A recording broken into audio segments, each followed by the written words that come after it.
change management, why technology alone doesn't drive digital transformation success. In this episode, Kramer, the founder of Cooperative Computing, explores why even the best technology fails without proper change management and user adoption strategies. You'll learn how to overcome resistance to new systems, practical frameworks for driving team engagement, and why people and processes matter as much as the technology itself. I'm your co-host Anthony Pearl, and whether you're just starting your digital journey or looking to accelerate your existing efforts, it's time to get enabled digitally. Kramer, one of the key things that we need to discuss is the choices that are being made and the fact that that itself is continuously evolving, right? Yeah. And that construct of choices, which is, that third paradigm, right? That construct of choices is the fact that as the world looks at the capabilities that are available for what they do to give the buyer the choice, they're also taking advantage of those as buyers. And as those choices get built, they start to converge. For example, the construct of automated manufacturing has some critical components in it as you look at intralogistics and what's inside the four walls. And this construct that says I can automate with intralogistics robotics systems means I've got to have robotics fleet management because I can't have these things running all over the place. And fleet management technology for large scale deployment of intralogistics robotic systems, the things that move stuff around the manufacturing facility, the things that make certain that things are picked off the truck and put up. There's a convergence of technologies quite often that happens between 3 or 4 different choices that enable this bang to happen. And when that bang happens, it's critical to the evolution for the future state. For example, no one said, I need a CPU and some memory and some disk drive. Somebody said, hey, I've been meddling over here with this thing, and when I do X on it, I can get it to do something faster than I can with 10 people. And so that was a choice. And then somebody said, yeah, but you got to have some way to actually tell it what to do. I remember some of the very first computers I used, they didn't even have a disk drive. You'd load them up with a tape cassette or some cards, and then it would run. Yep. And if it rebooted, you were kind of screwed, right? So the process of choices started showing up, and someone went, I'll fix that one, and then I'll fix that one, and then I'll fix that one. And those choices started to converge. And so there's some key principles that we help leadership think through, and that is that for things to really get moved through the spectrum, there's 3 spheres that we talk about. One of those spheres is what we call innovation. And the people that take on the innovation sphere do so fearlessly and boldly believing in something with a passion greater than almost anyone else in the space they're in. So MS-DOS, Microsoft's passion to say, I want to enable the personal computer to be more than just a, green screen that can't really have things plugged into it. That passion drove him, relentlessly to make certain that he could have all the pieces put together and working in a way that enabled that unit to happen. So the ability for someone to relentlessly focus to getting a choice out the door, and then the next relentless focus of, hey, I've got to take those and tie them together. Why? Because I've got to allow them to do something more than what they do on their own. So I'm going to wire them up to something. So I got to have network choices, and those network choices evolved. So this ability for these choice mechanisms to converge together, to be adopted and create whole new business models. And those business models create these whole new learning systems for how to adopt them, is a crucial underpinning of what we are looking at in that it never changes, right? Automated economy that is forever living and will always get new choices. Those new choices will get converged. Those convergence will create new business models. Those new business models will have new ways of learning to adopt those business models. That will never change. What's interesting about the choices is that there's a point where choices go from I want to I need, because, and there's an expectation attached to that because it's, I think we talked about also previously about the whole idea of, cars and seatbelts. For example, there was a point where seatbelts went from it's a nice thing to have to I must have it and it's expected that I will have it. So choices evolve as we go along as well, and some become no longer choices but expectations. A good example of that in the car scenario. I know a lot of people didn't want seatbelts, so they were against it, but electric windows just became a thing. And that electric window is because I want what I want when I want it. I need the ability to do these instant things. And once they're there and those choices are available, they become the norm for the next iteration. And so this compound choice evolution happens. It continues on forever. You and I would never think of not having the choice inside an automobile to have a sound system that comes at, I'm going to say, Dolby 5 and speakers built in and, all the things that we're saying are just kind of part of the package. Can you get one special ordered because you're going to use it on the ranch that doesn't have all the stuff in it? You can, but it's definitely special order. If you go out to the car lot, it's got radios in it, it's got electric seats, it's got air conditioning, it's got all these things that we've come to expect as the norm. The other day, I was talking to one of my grandkids. He's now 8, and we tried to explain to him that the iPad he has is a relatively new thing, Mm-hmm. and the fact that he has one with unlimited knowledge at his fingertips is not normal because he was asking how come it took so long for people a long time ago when they were old to learn stuff. And it's choices that are allowing his new learning model.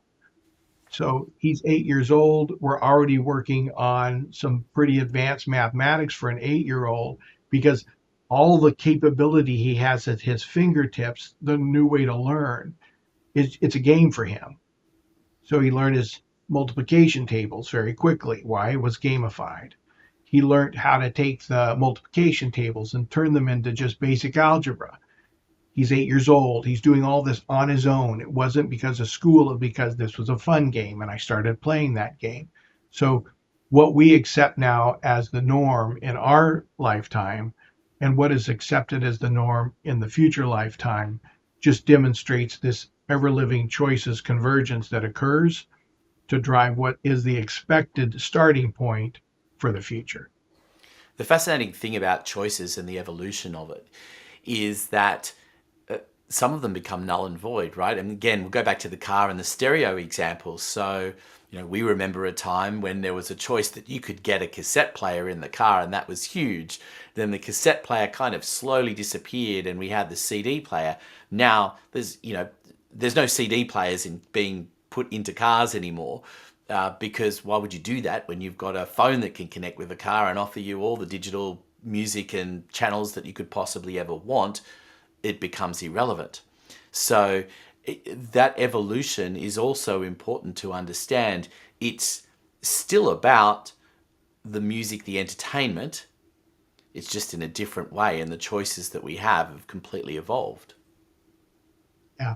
And so when you think about the three circles I was talking about, the innovator, the one that steps out there to drive the thing passionately, I used Microsoft as an example. The innovator gets the investment dollars put into it, takes a lot of risk, often gets a lot of benefit, but quite often doesn't. And then you've got what we call the adopters, the people that say, okay, that's really cool. I'm going to take what that is, I'm going to build on top of it, and I'm going to make it better. And then you've got the implementers that just take what the adopters did and implement it. And so if you look at the world that we live in, those three categories are constantly in flux all the time. And that flux um, creates some level of frustration because Tesla spends a bunch of time, they get it all figured out, and then some other car company goes, that's great, I like that. I'm just going to adopt what you've done, and I'm going to add my, two or three um, innovations on top of that thing. And then someone says, I like that. I'm just going to implement a bunch of those, which starts to drive that scale and the consumerism of that item.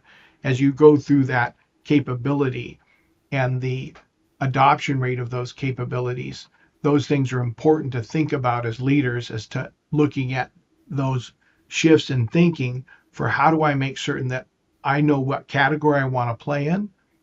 I want to understand how I build my organization to play in that category. And I give myself the opportunity and the capability to think outside how I think today to get that capability and that opportunity to exist. AI is an example of something that people are like, oh my God, that's going to transform and revolutionize everything. And it has a huge opportunity to do so because it's hyper accelerating the construct of automation to a new level that allows us to do things with it and give us choices we didn't have before in how we do those things with it. But if you look at the hype of the computer and how it was going to change the world, and it did, you look at the hype of the internet that didn't was built on top of that and how it would change the world, and it did. And then you look at the hype of AI and how it's going to change the world, and it does. All of those together universally have changed the world.